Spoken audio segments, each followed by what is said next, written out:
A Chaparall Christmas Gift by O. Henry. The original cause of the trouble was about 20 years in growing. At the end of that time, it was worth it. Had you lived anywhere within 50 miles of Sundown Ranch, you would have heard of it. It possessed a quantity of jet black hair, a pair of extremely frank, deep brown eyes, and a laugh that rippled across the prairie like the sound of a hidden brook. The name of it was Rosita McMullen, and she was the daughter of Old Man McMullen of the Sundown Sheep Ranch. There came riding on red roan steeds, or to be more explicit, on a paint and a flea-bitten sorrel, two wooers. One was Madison Lane, and the other was the Frio Kid. But at that time, they did not call him the Frio Kid, for he had not earned the honors of special nomenclature. His name was simply Johnny McRoy. It must not be supposed that these two alone were the sum of the agreeable Rosita's admirers. The broncos of a dozen others champed their bits at the long hitching rack of the Sundown Ranch. Many were the sheep's eyes that were cast in those savannas that did not belong to the flocks of Dan McMullen. But of all the cavaliers, Madison Lane and Johnny McRoy galloped far ahead. Wherefore, they are to be chronicled. Madison Lane, a young cattleman from the Nueces country, won the race. He and Rosita were married one Christmas day. Armed, hilarious, vociferous, magnanimous, the cowmen and the sheepmen, laying aside their hereditary hatred, joined forces to celebrate the occasion. Sundown Ranch was sonorous, with the cracking of jokes and six-shooters, the shine of buckles and bright eyes, the outspoken congratulations of the herders of kine. But while the wedding feast was at its liveliest, there descended upon it Johnny McRoy, bitten by jealousy, like one possessed. "I'll give you a Christmas present," he yelled shrilly at the door, with his .45 in his hand. Even then, he had some reputation as an offhand shot. His first bullet cut a neat underbit in Madison Lane's right ear. The barrel of his gun moved an inch. The next shot would have been the bride's, had not Carson, a sheepman, possessed a mind with triggers somewhat well-oiled and in repair. The guns of the wedding party had been hung in their belts upon nails in the wall when they sat at the table, as a concession to good taste. But Carson, with great promptness, hurled his plate of roast venison and frijoles at McRoy, spoiling his aim. The second bullet, then, only shattered the white petals of a Spanish dagger flower suspended 2 feet above Rosita's head.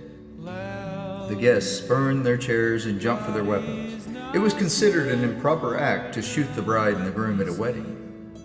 In about 6 seconds, there were 20 or so bullets due to be whizzing in the direction of Mr. McRoy. "I'll shoot better next time," yelled Johnny. "There'll be a next time." He backed rapidly out the door.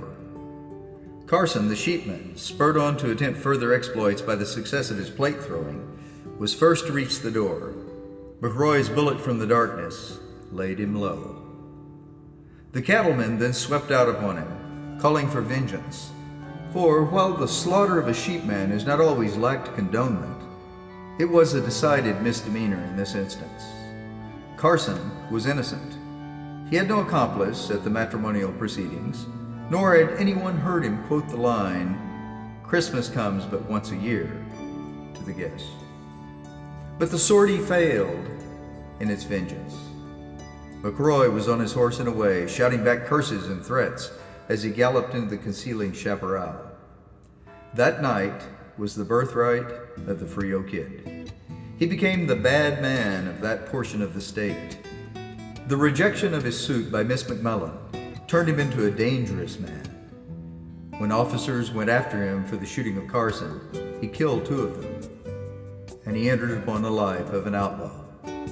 He became a marvelous shot with either hand. He would turn up in towns and settlements, raise a quarrel at the slightest opportunity, pick off his man, and laugh at the officers of the law.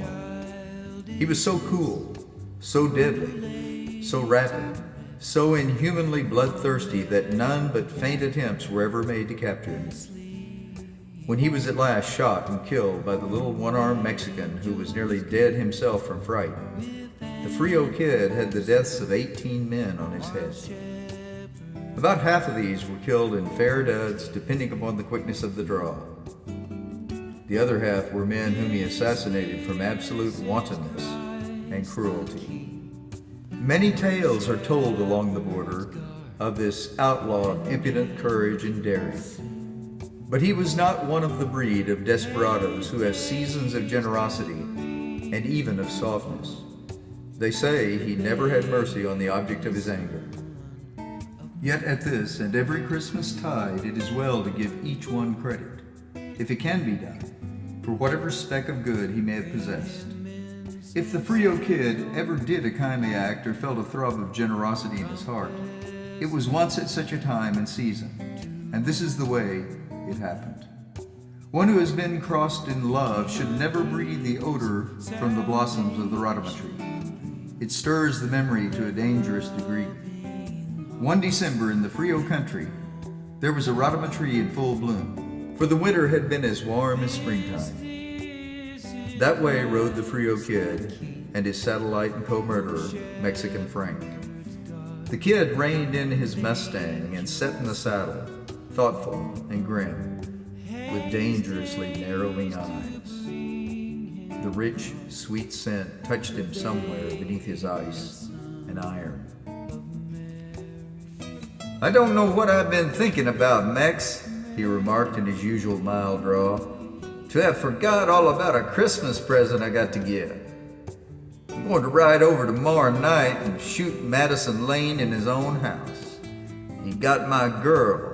Rosita would have been with me if he hadn't cut into the game. I wonder why I happened to overlook it up to now." "Oh, shucks, kid," said Mexican. "Don't talk foolishness. You know you can't get within a mile of Mad Lane's house tomorrow night. I see old man Allen Day before yesterday, and he say Mad is going to have Christmas doings at his house. You remember how you shot up the festivities when Mad was married, about the threats you made? Don't you suppose Mad Lane will kind of keep an eye open for certain Mr. Kid? You plumb make me tired, kid, with such remarks." "I'm going," repeated the Frio Kid without heat. "Going to go to Madison Lane's Christmas doings, and I'll kill him. Ought to have done it a long time ago. Why, Max, just 2 weeks ago, I dreamed me and Rosita was married instead of her and him. We was living in the house, and I could see her smiling at me. And oh, hell, Max, he got her. And I'll get him. Yes, sir, on Christmas Eve, he got her. And then's when I'll get him." "There's other ways of committing suicide, my friend," advised the Mexican. "Why don't you go and surrender to the sheriff?" "I'll get him," said the Kid. Christmas Eve fell as balmy as April. Perhaps there was a hint of faraway frostiness in the air, but it tingled like seltzer, perfumed faintly with late prairie blossoms and the mesquite grass. When night came, the 5 or 6 rooms of the ranch house were brightly lit. In one room was a Christmas tree, for the Lanes had a boy of 3, and a dozen or more guests were expected from the nearer ranches. At nightfall, Madison Lane called aside Jim Belcher and 3 other cowboys employed on his ranch. "Now, boys," said Lane, "you keep your eyes open. Walk around the house and watch the road well. All of you know the Frio Kid, as they call him now. And if you see him, open fire on him without asking any questions.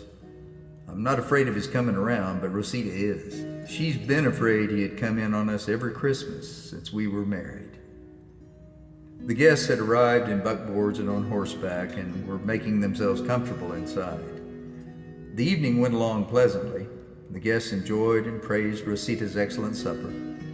And afterward the men scattered in groups about the rooms or on the broad gallery, smoking and chatting. The Christmas tree, of course, delighted the youngsters, and above all, they were pleased when Santa Claus himself, in magnificent white beard and furs, appeared and began to distribute the toys. "It's my papa," said Billy Sampson, age 6. "I've seen him wear 'em before." Berkeley, a sheepman, an old friend of Lane, stopped Rosita as she was passing by him on the gallery, where he was sitting smoking. "Well, Mrs. Lane," said he, "I suppose by this Christmas you've gotten over being afraid of that fellow McCroy, haven't you? Madison and I have talked about it, you know." "Very nearly," Rosita said, smiling, "but I'm still nervous sometimes. I shall never forget that awful time when he came so near to killing us." "He's the most cold-hearted villain in the whole world," said Berkeley. "Citizens all along the border ought to turn out and hunt him down like a wolf." "He has committed awful crimes," said Rosita, "but I don't know. I think there's a spot of good somewhere in everybody. He was not always bad. That I know." Rosita turned into the hallway between the rooms. Santa Claus, in muffling whiskers and furs, was just coming through. "I heard what you said through the window, Miss Lane," he said. "I was just going down in my pocket for a Christmas present for your husband, but I've left one for you instead. It's in the room to your right." "Oh, thank you, kind Santa Claus," said Rosita brightly. Rosita went into the room while Santa Claus stepped into the cooler air of the yard. She found no one in the room but Madison. "Where is my present that Santa said he left for me in here?" she asked. "Haven't seen anything in the way of a present," said her husband. "Unless he could have meant me." The next day, Gabriel Radd, the foreman of the XO Ranch, dropped into the post office at Loma Alta. "Well, a Frio kid's got his dose of lead at last," he remarked to the postmaster. "That's so. How'd it happen?" "One of old Sanchez's Mexican sheep herders did it. Think of it. Frio kid killed by a sheep herder. Greaser saw him riding along past his camp about 12 o'clock last night. He was so scared that he up and got his Winchester and let him have it. Funniest part of it was that the kid was dressed all up in whiskers of Angora skin white and a regular Santa Claus rig out, all from head to toe. Think of that. The Frio kid playing Santa."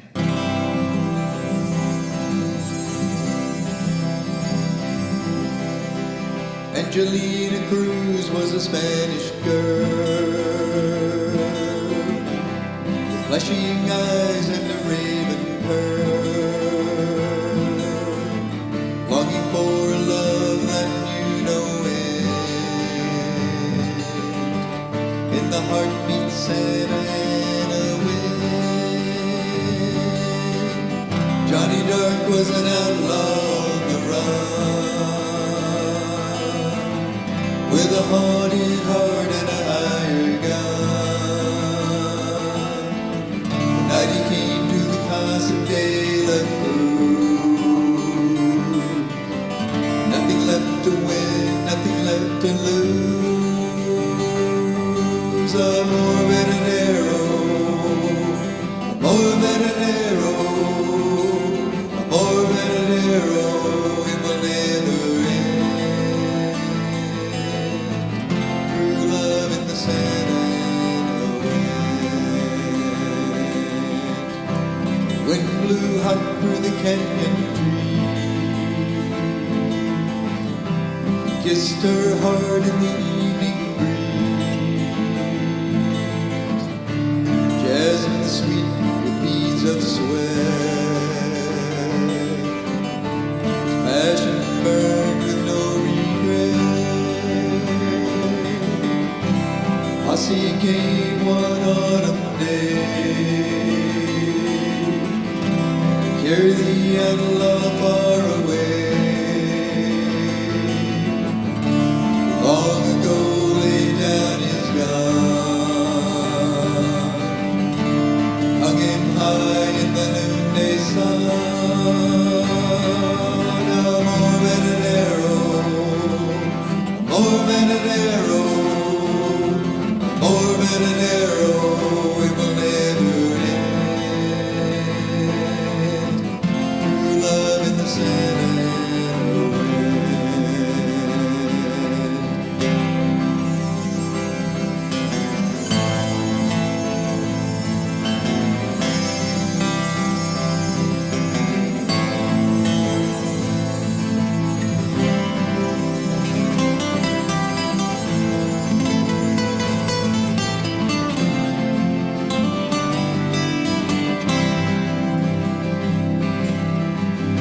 the music plays and the cowboys sing.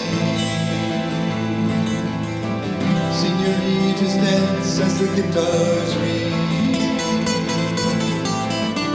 in a song that everybody knows. Johnny's love for the desert rose. Amor Verdadero, Amor Verdadero, Amor Verdadero, Amor Verdadero, Amor Verdadero, it will never end. True love in the Santa Ana. True love in the Santa Ana.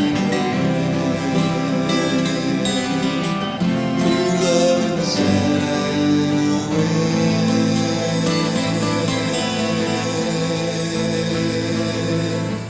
True love in the Santa Ana.